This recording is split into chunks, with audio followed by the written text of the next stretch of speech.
한국 시민사회운동의 새로운 미래는 있는가? 4. 디지털 플랫폼을 시민사회운동의 디딤돌로. 공석기 임현진. 단체가 리더십 발휘하는 시대는 지나 코디네이터 역할에서 가능성 찾아야.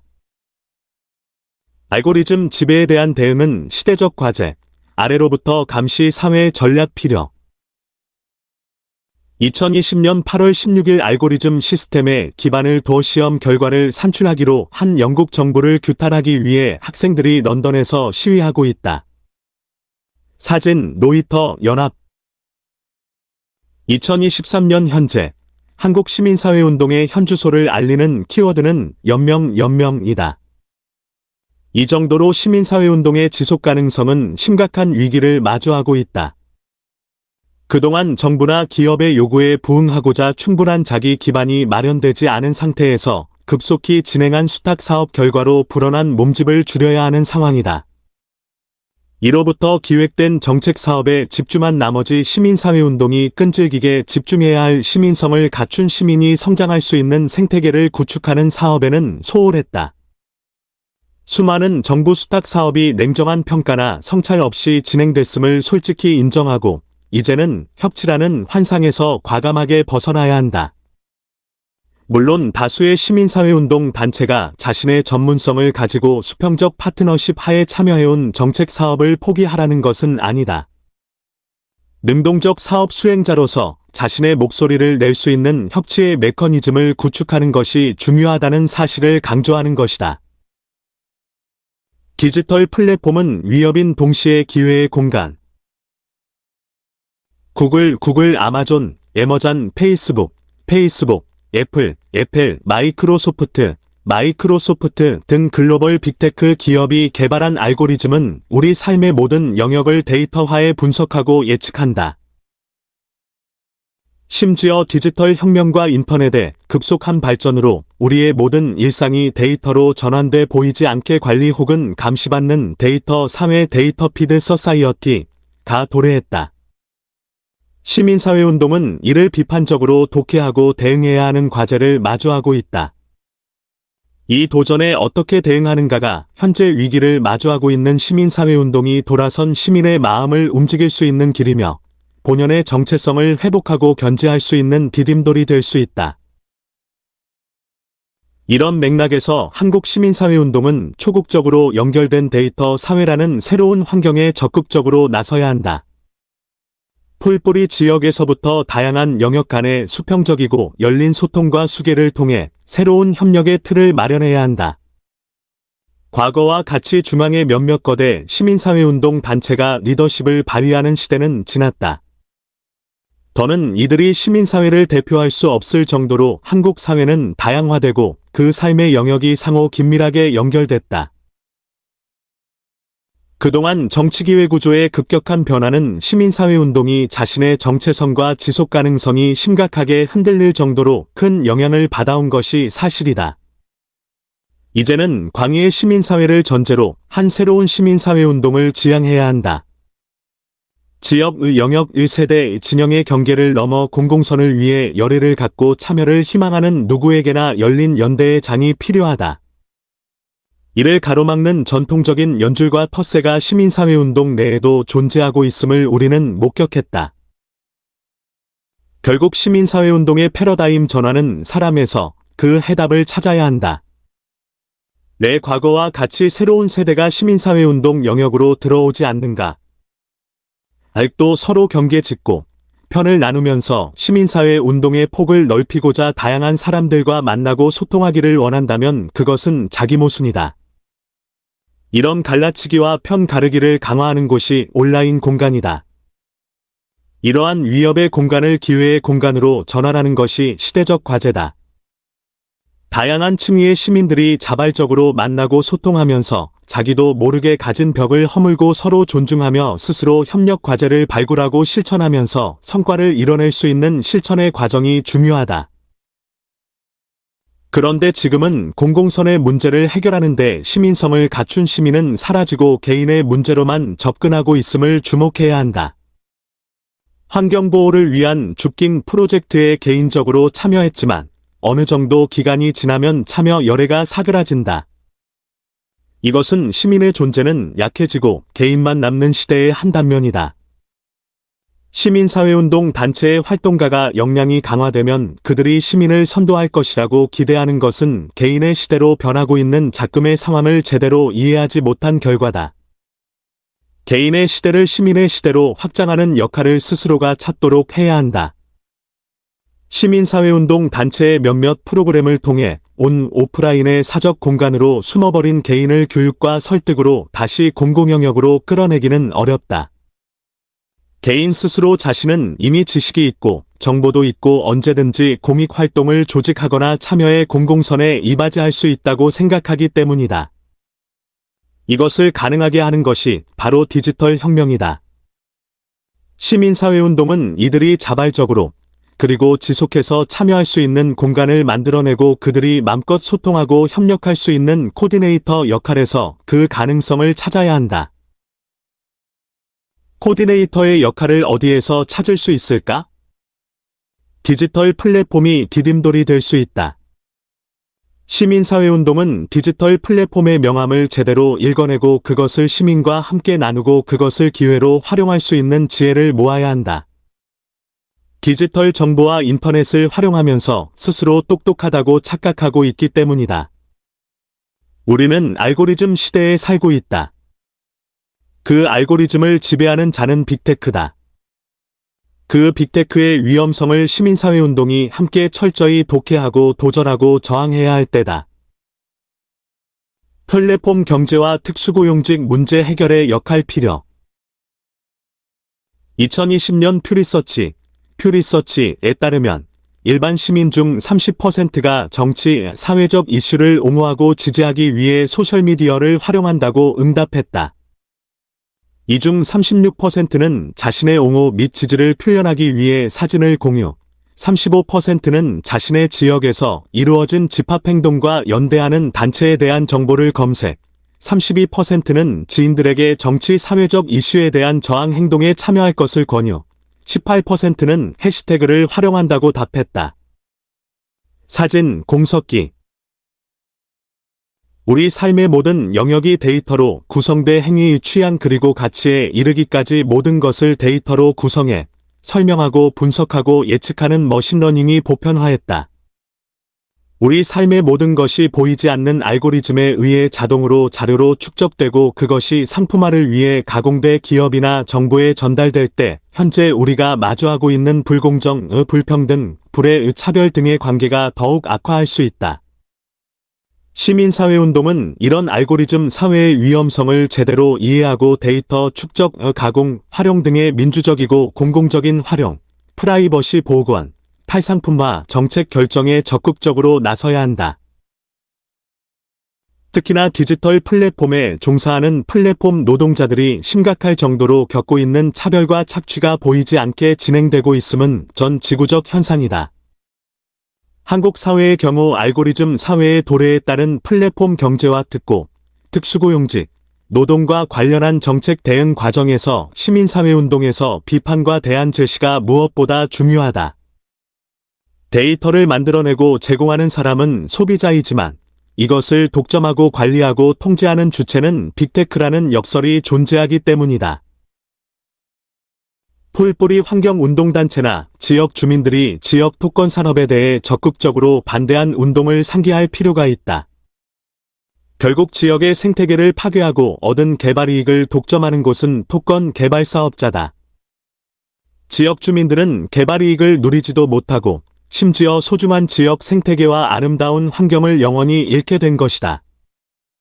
마찬가지로 빅테크는 엄청난 속도, 규모, 범위로 우리 일상을 데이터로 전환하고 있다.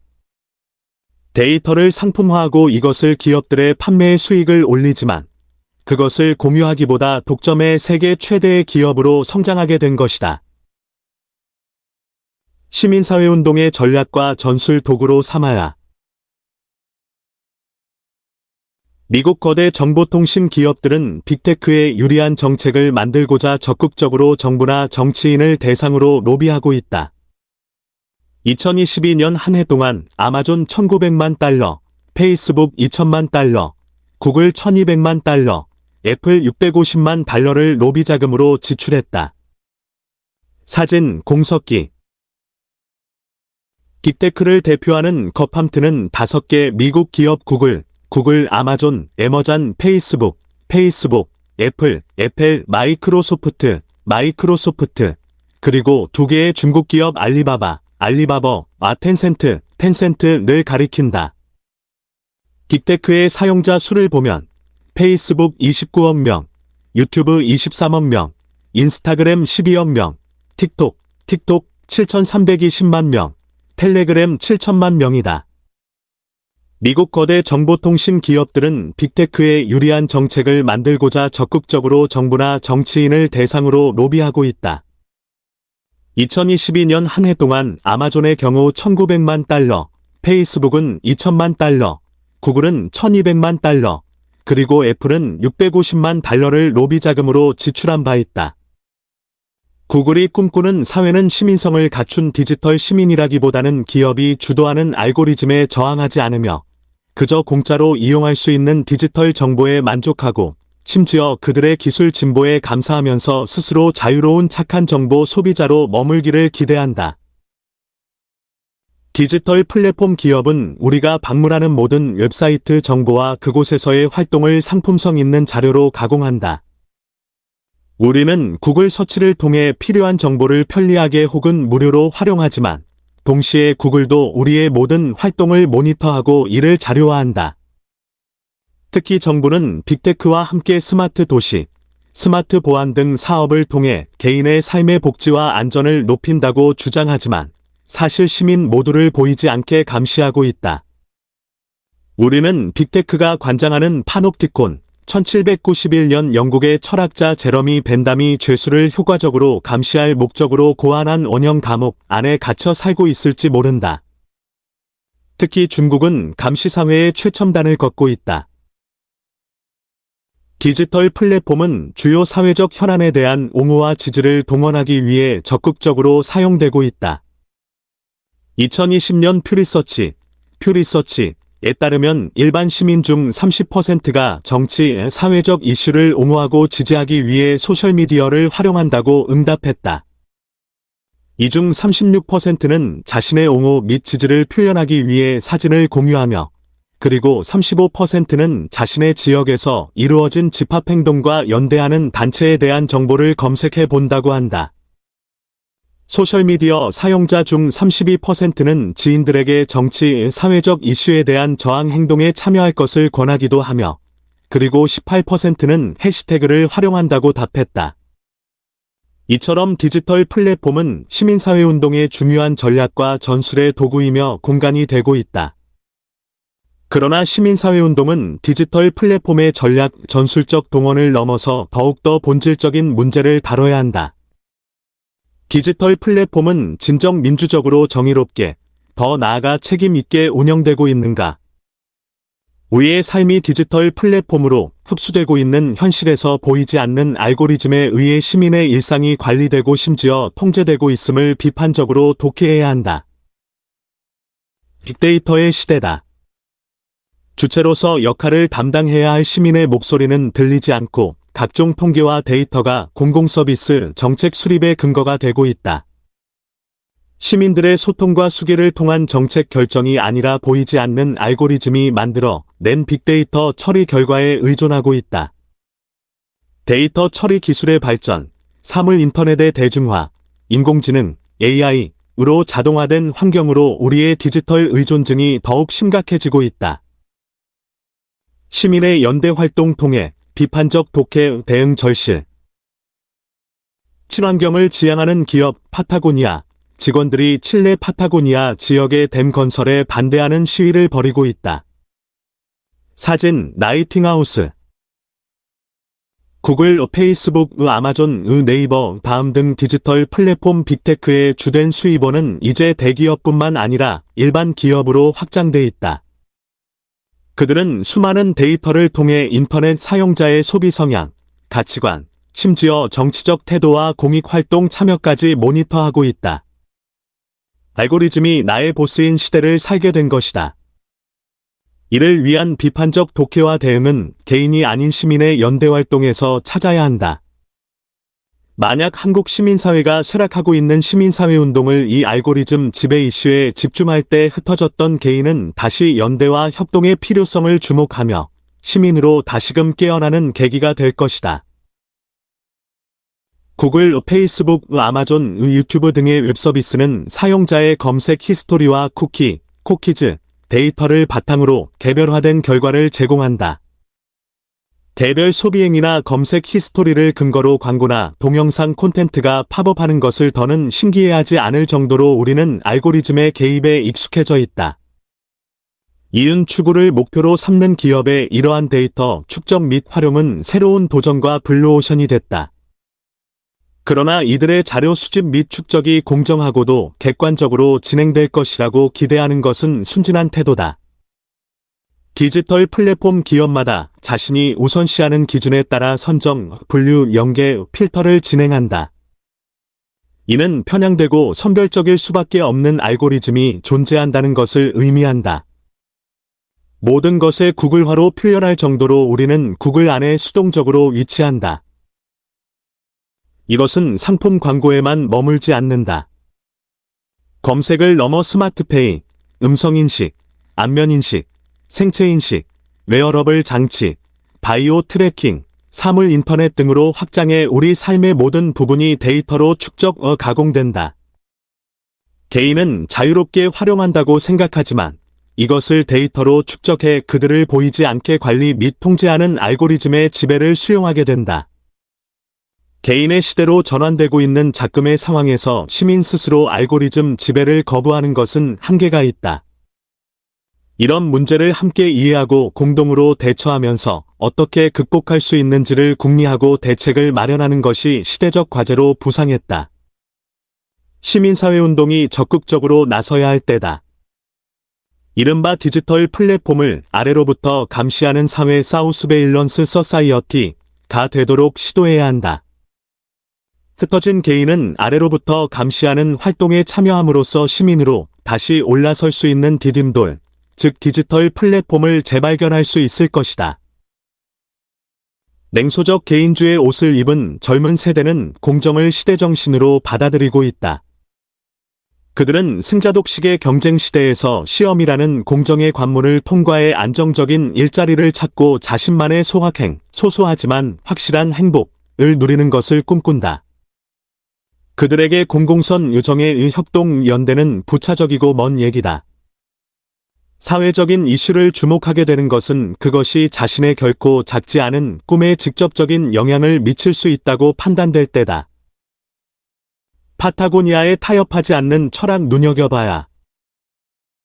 물론 사회적인 문제에 대해 MZ세대가 더는 관심을 갖지 않는다고 단정해서는 안 된다. 다만 그들의 인식과 전략에 대해 좀 더 깊이 성찰할 필요가 있음을 강조하고 싶다. 그 대표적인 개념이 소셜 임팩트이다. 소셜 임팩트를 꾀하는 사회적 경제 영역은 호황을 누리고 있다. 임팩트 커리어는 사회적 영향력을 일으키는 활동을 기획하고 실천하는 매니저의 경력을 의미한다. 임팩트 활동을 통해 관련 분야의 소소한 변화를 추동할 수 있을 것이다. 그러나 이들이 과연 사회의 근본적인 변화를 가져오기 위해 기득권에 도전하고 적극적으로 저항에 나설 수 있는가? 이러한 도전과 저항이 없이는 기득권 세력은 결코 정책 변화를 자발적으로 하지 않는다. 보이지 않는 알고리즘 지배사회에서 임팩트 활동은 제한적일 수밖에 없다. 아웃도어 의류 회사인 파타고니아는 기업인지 환경운동단체인지 헷갈릴 정도로 그들의 기업 철학은 명확하고 철저하다. 창업자 이본 슈나드는 파타고니아의 가장 중요한 가치관은 연 매출 1%를 환경운동에 기부하는 것이다. 우리가 사업을 하는 주된 이유는 정부 기업들이 환경위기를 무시하지 못하게 하는 것이다. 행동은 절대로 필요하다. 아무것도 하지 않으면 언제나 악이 승리한다. 라고 일갈한다. 그들이 풀뿌리 환경운동단체를 지원하는 이유는 무엇일까? 그린워싱도 아니고 사회공헌 프로젝트도 아니다. 지구 생태계를 보호하고 기후위기를 막기 위해 타협하지 않는 철학이 존재한다. 이것은 이윤을 추구하는 기업이나 권력의 욕심을 내는 정치인에게 결코 기대하기 어려운 것이다. 인류의 생존을 위해 끊임없이 도전하고 저항하는 풀뿌리 단체가 늘어난다면 지구 환경과 생태계 보호를 요구하는 그들의 목소리를 무시하지 못할 것이다. 이와 비슷한 맥락에서 빅테크가 주도하는 보이지 않는 알고리즘 지배 전략도 우리를 디지털 플랫폼에 순응하는 개인으로 안주시키고자 끊임없이 정부에 로비하고 AI 개발로 우리를 현혹할 수 있다. 이제 알고리즘 지배 과정을 아래로부터 감시하고 그 자료를 축적해 시민의 목소리를 반영할 수 있는 밑으로부터의 알고리즘을 함께 만들어야 한다. 개인으로서는 할 수 없고 시민의 연대와 협력으로만 가능하다.